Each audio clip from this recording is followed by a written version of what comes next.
যে টাকা পয়সা ছাড়া আপনার ঈমানও চলে যাবে। আসসালামু আলাইকুম ওয়া রাহমাতুল্লাহি ওয়া বারাকাতুহু। আহমাদুহু ওয়া নুসাল্লি আলা রাসূলিহিল কারীম, আম্মা বা'দ, ফাআউযু বিল্লাহি মিনাশ শাইতানির রাজীম। বিসমিল্লাহির রহমানির রহিম। দেশ বিদেশ দূর দূরান্ত থেকে যেখান থেকে দেখছেন সবাইকে মাহমুদুল হাসান আরিফ ইউটিউব চ্যানেলের পক্ষ থেকে স্বাগত জানাচ্ছি। আশা করছি আপনারা সকলে বেশ ভালো আছেন, সুস্থ আছেন এবং সুন্দর আছেন। প্রিয় ভাই বোনেরা, অত্যন্ত গুরুত্বপূর্ণ একটি টপিকে কথা বলবো, সেটি হচ্ছে আপনি টাকা ছাড়া ইসলামের জন্য হোক, নিজের জীবনের জন্য হোক, নিজের ক্যারিয়ারের জন্য হোক, যে কোনো কিছুর জন্য হোক, আপনি কিছুই করতে পারবেন না।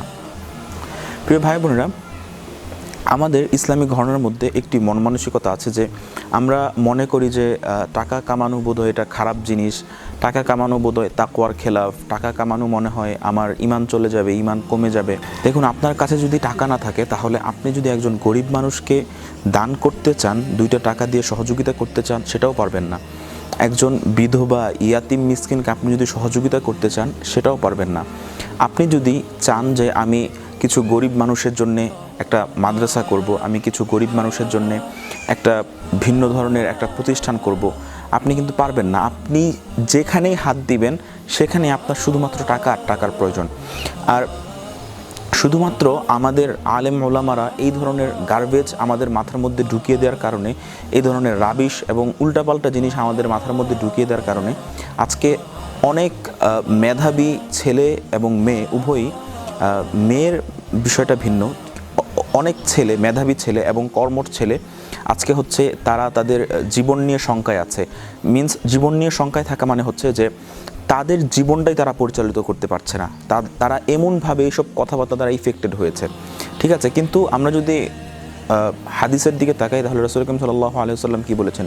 তলাবু কাসবিল হালাল ফারিদাতুন বা'দাল ফারিদা। বাইহাকি শরীফের হাদিস যে তলাবু কাসবিল হালাল, হালাল রিজিক অন্বেষণ করা, ফারিদাতুন বা'দাল ফারিদা, ফরজের পর ফরজ, ইবাদতের পর আরেকটি ফরজ। অর্থাৎ আপনি যদি হালাল ইবাদত অন্বেষণ না করেন, আপনি যদি হালাল রুজি না করেন, ঠিক আছে, হালাল রুজি আমি এটা বোঝাচ্ছি না যে মিডল ক্লাস ফ্যামিলি আমরা যেভাবে চিন্তা করি যে 30,000 40,000, এটা না।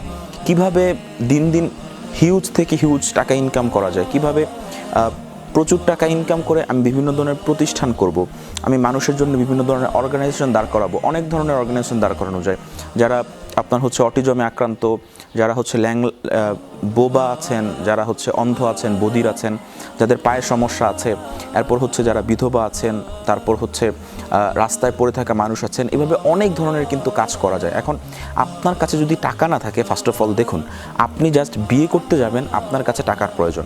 আপনি টাকা ছাড়া বিয়েও করতে পারবেন না। আপনার মা বাবা অসুস্থ, আপনার টাকার প্রয়োজন, আপনি তাদের চিকিৎসাও চালাতে পারবেন না। আপনি যে কোনো সেক্টরে যান, আপনি হচ্ছে একটা সবচেয়ে ভালো কাজ মসজিদ মাদ্রাসা তৈরি করা, এখানেও টাকার প্রয়োজন। আপনার ইনফ্রাস্ট্রাকচার লাগবে না, আপনার বিল্ডিং লাগবে না, আপনার, আরে ভাই বিল্ডিংও যদি বাদ দেয়, যদি মাটির ঘরও ধরি সেখানেও তো টাকার প্রয়োজন, তাই না? টিনের ঘরও ধরি সেখানেও তো টাকার প্রয়োজন। টাকা ছাড়া আপনি এক পাও অগ্রসর হতে পারবেন না, এক পাও অগ্রসর হতে পারবেন না। আমাদের মাথার মধ্যে যে গার্বেজ ঢুকিয়ে দেওয়া হয়েছে যে টাকা কামানোর চিন্তা করা মানে খারাপ চিন্তা করা, টাকা কামানোর চিন্তা করা মানে ইসলাম থেকে বাহির হয়ে যাওয়ার চিন্তা করা, টাকা কামানোর চিন্তা করা মানে হচ্ছে আপনার তাকওয়ার বরখেলাফ। কিন্তু যেই মোল্লারা আর যেই মৌলবীরা আজকে আমাদের এইসব জিনিসপত্র আমাদের মাথার মধ্যে ঢুকিয়েছে, আপনি যদি তাদের লাইফস্টাইল দেখেন, দেখবেন তাদের বাড়ি গাড়ি সব আছে, পার নাইট 50,000 টাকা ইনকাম করছে, এক বক্তা দিয়ে, এক বক্তব্য দিয়ে কি আজাইরা বক বক করে বক্তব্য দেয়। কোনো বক্তব্যের মধ্যে আপনি কিছু খুঁজে পাবেন না, জাস্ট গিয়ে 2-4টা সুরের টান মারবে 50,000, আবার 50,000 টাকা না দিলে কেওয়ার লাগে চলে আসবে। তো আপনার হচ্ছে এই হচ্ছে বিষয়। এরাই কিন্তু আর মূলত কেন টাকার দিক দিয়ে এত দুর্বল করে রেখেছে উম্মাহকে, এই কারণে যে তার উপর যেন কেউ না যেতে পারে। ঠিক আছে, যারা প্রকৃতপক্ষে যোগ্যতা সম্পন্ন মানুষ, মেধাবী মানুষ, তারা যদি এইসব মূর্খ মৌলবী এবং তথাকথিত মোল্লাদের উপরে চলে যায়, তাহলে কিন্তু তাদের ভাত থাকবে না। ঠিক আছে, আমি কথাগুলো কড়া করে বলে ফেলেছে বিধায় আমি দুঃখিত, কিন্তু এটাই হচ্ছে বাস্তবতাতে। এখনও পর্যন্ত বাংলাদেশে মসজিদের মিম্বর থেকে অসংখ্য আওয়াজ আসে যে টাকা পয়সার তেমন কোনো দরকার নাই ভাই। আরে ভাই, আপনার মার যদি অসুখ হয়, আপনার বাবার যদি অসুখ হয়, আপনি বিয়ে করতে চাচ্ছেন, আচ্ছা আপনি বলুন তো, টাকা ছাড়া আপনি বিয়ে করতে পারবেন? এই যুগে আপনি বিয়ে করতে পারবেন না। আপনার মা বাবা অসুস্থ, তাদের টাকা পয়সা কে দিবে? যে মৌলবী মসজিদের মিম্বর থেকে বয়ান করছে সে এসে দিয়ে যাবে? আমি দিব আপনাকে? কে দিবে? কেউ দিবে না। আপনারটা আপনাকে উপার্জন করে নিতে হবে। আপনার যে উপার্জনের যে ইচ্ছে আকাঙ্ক্ষা এইটাও পর্যন্ত নষ্ট করে দিচ্ছে। তো এইসব মানুষ দ্বারা না দিনের কাজ হবে না দুনিয়ার কাজ হবে। এরা আসলে হচ্ছে মাথার মধ্যে কিছু কীড়া ঢুকিয়েছে, কিছু পোকা ঢুকিয়েছে, ওই পোকা দিয়ে তারা নিজেদের মনে করছে যে এটাই বুঝি ইসলাম। আসলে এটা মোটেও ইসলাম না। আর তাছাড়া আমরা যদি সূরাতুল জুমআর 10 নম্বর আয়াতের দিকে লক্ষ্য করি, আল্লাহ রাব্বুল আলামিন কি বলেছেন? ফাইদা কুদিয়াতুস সালাহ ফান্তাশিরু ফিল আরদ ওয়াবতাগু মিন ফাদলিল্লাহ। যখন নামাজ শেষ হয় তোমরা জমিনে ছড়িয়ে পড়ো। দেখুন আল্লাহ রাব্বুল আলামিন কি বলেছেন? ওয়াবতাগু মিন ফাদলিল্লাহ, তোমরা অন্বেষণ করো মিন ফাদলিল্লাহ, আল্লাহর রহমত থেকে, আল্লাহর বারাকা থেকে, আল্লাহর দয়া অন্বেষণ করো। এখন আল্লাহ রাব্বুল আলামিন এখানে আপনার যে রিজিক, আপনার যেই টাকা পয়সা ধন দৌলত যেগুলো কিনা খুবই গুরুত্বপূর্ণ, এগুলোকে আল্লাহ রাব্বুল আলামিনের দয়া বলেছেন। এখন এটা হচ্ছে আল্লাহ রাব্বুল আলামিনের দয়া, আল্লাহ রাব্বুল আলামিনের অনুগ্রহ। আল্লাহ আপনাকে টাকা দিবেন, কিন্তু এই টাকা কামানোর পিছনে যে আপনার মেহনত করে এটা তো আপনাকে করতে হবে। এই মেহনত করার মন মানসিকতাটাও পর্যন্ত নষ্ট করে দেওয়া হচ্ছে। তাই আপনাকে মনে রাখতে হবে, টাকা ভাই কখনোই এই ক্ষেত্রে নিজেকে দুর্বল রাখবেন না ভাই। দয়া করে প্রচুর পরিমাণে টাকা ইনকাম করুন, অবশ্যই হালালভাবে টাকা ইনকাম করুন, মেহনত করে টাকা ইনকাম করুন। কখনোই টাকা ইনকাম করা মানে তাকওয়ার খেলাফ নয়। আপনাকে আরেকটা কথা বলি ভাই, আপনি একটু টেস্ট করে দেখতে পারেন।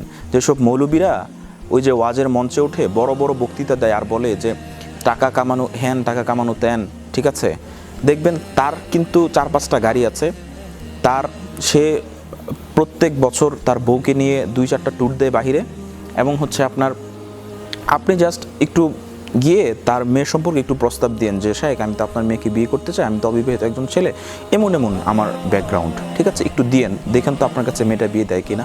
জীবনও দিবে না। তো এগুলো সব হচ্ছে বোগাস, এগুলো সব হচ্ছে বোগাস, এক কথায় বোগাস। শুধুমাত্র তারা লিটারেলি সিরিয়াসলি তারা হচ্ছে এই যে কিছু কিছু মৌলানা সাহেব আছে, কিছু কিছু মৌলবী সাহেব আছে, তারা এটাই চায় যে উম্মাহর যুবারা যেন কিছুতেই তাদের উপরে না যেতে পারে। কারণ তাদের উপরে যেন উম্মাহর যেই প্রকৃতপক্ষে বর্তমান যেই যুব সমাজ আছে, কওমি ঘরানা হোক, আলিয়া ঘরানা হোক, এই যে যুবকরা আছে, এরা যদি অর্থ করে ইনকাম করে তাদের উপরে চলে যায়, তাহলে কিন্তু তাদের খাবার দাবার বন্ধ হয়ে যাবে। তাই এই সকল তথাকথিত শায়েক এবং আকাবির এবং মোল্লারা আপনাদেরকে টাকা পয়সার দিক দিয়ে দুর্বল করে রেখেছে তাদের কথার মাধ্যমে। মোটেও তাদের কথা শুনবেন না ভাই। টাকা পয়সা ইনকাম করুন। টাকা পয়সা ছাড়া আপনি এই পৃথিবীতে হোক আখেরাতে হোক আপনি কোনো দিক দিয়ে মুক্তি পাবেন না। অন দি আদার হ্যান্ড, আপনি যদি চিন্তা করেন যে টাকা পয়সা ছাড়া আপনার ঈমানও চলে যাবে, আজকে আপনি পাহাড়ি অঞ্চলগুলোর দিকে তাকান, সেদিকে দেখুন কিভাবে ঈমান ক্রয় করছে, টাকা পয়সা দিয়ে ক্রয় করছে। তাদেরকে চাল দিচ্ছে, ডাল দিচ্ছে, তাদেরকে গরু দিচ্ছে, গাভী দিচ্ছে, ইত্যাদি ইত্যাদি বিভিন্ন বিষয় দিয়ে কিন্তু তাদের ঈমানটাও ক্রয় করে নিচ্ছে। কিসের বিনিময়ে? টাকার বিনিময়ে, আর কিছু না। আজকে যদি আমাদের মুসলিমদের, ধরুন আজকে আমার 5 কোটি টাকা থাকতো, আপনার 10 কোটি টাকা থাকতো, আজকে কিন্তু তাদের সেভ করা কোনো ব্যাপারই ছিল না। আর যে কোনো আপনি একটা উদ্যোগ নেবেন সেখানেই টাকার প্রয়োজন। তাই আপনাকে এক তো হচ্ছে শেষ জামানা, অন দি আদার হ্যান্ড হচ্ছে প্রচুর ধরনের ফিতনা বের হবে। আর হচ্ছে আরেকটা বিষয় হচ্ছে যেটা ফিতনা না ওই বিষয়টাকেও ফিতনা বলে চালানো হবে, এই কারণে যে তাদের দোকান যেন কেউ বন্ধ করতে না পারে, এই কারণে। তাই আপনাকে অ্যাজ আ ইউথ হিসেবে, সচেতন যুবক হিসেবে সবসময় সচেতনতার সাথে কাজ করতে হবে। আর অবশ্যই দিন শেষে ভাই টাকা হচ্ছে চালিকা শক্তি। আপনার যদি টাকা না থাকে আপনি আপনার নিজের জীবনটাও পর্যন্ত পরিচালিত করতে পারবেন না। আপনার নিজেকে নিজের কাছে অসহায় মনে হবে, নিজেকে নিজের কাছে নির্বোধ মনে হবে। ভালো থাকবেন, সকলের কাছে দোয়া চাই, এখানে শেষ করছি। আসসালামু আলাইকুম।